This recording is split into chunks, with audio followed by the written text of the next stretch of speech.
chocolate, cut it into smaller cubes. Next, we are going to set up our bain-marie. If you notice, I'm only using smoking water. Please avoid using boiling water or else mabilis masunog ang chocolate.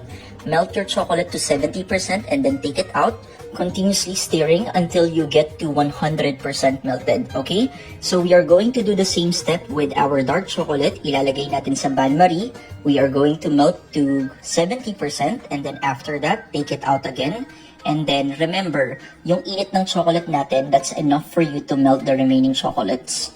So, ang ginamit kong chocolate is a compound chocolate. The brand that I use is Bakersfield. I did use dark chocolate and white chocolate. If you want to be more advanced, you can use couverture and you can do tempering procedure. Okay, next, let's go to our nuts. We have walnuts and almonds. We are going to toast this one. Place it in your baking pan, spread it in your pan, and we are going to toast for 8 to 10 minutes for 325 to 350 degrees Fahrenheit. Okay, so para sa mga walang oven, you can do pan toasting. For pan toasting, you have to make sure na makapal ang ating pan.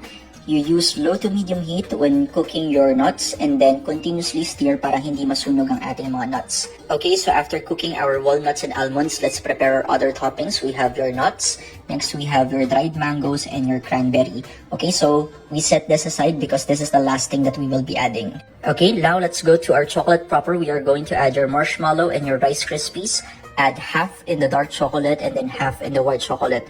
For the Rice Krispies, same technique. Remember that it's better to add and mix your marshmallow and Rice Krispies habang mainit ang ating chocolate. So for the white chocolate, we are going to do the same technique. Mix in your marshmallow and Rice Krispies. Right after mixing, we have to pan. So prepare a jelly roll pan. And then we are going to spread our dark chocolate in random corners. So the reason why we are doing this one is para mas maging interesting ang ating end product. You can also add milk chocolate if you want. So again, our target for this one is to make a duo effect in our chocolate part. Okay, so just keep on spreading. Do it while the chocolate is warm.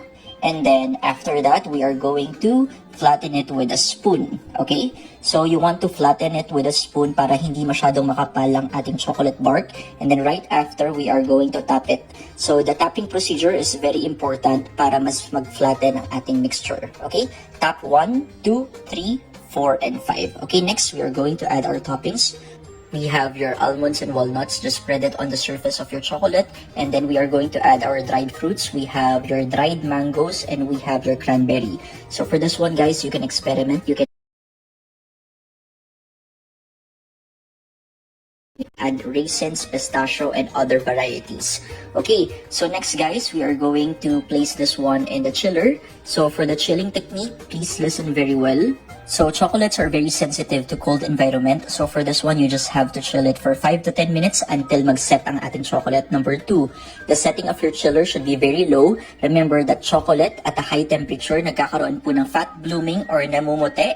And then nagkakaroon din to ng condensation. Meaning paglabas sa ref, nagbabasa ang ating chocolate. So the best temperature for chocolate is around 16 to 22 degrees Celsius. Now after chilling, our chocolate is now ready. Make sure na bottom and top is already set, and then we are going to cut.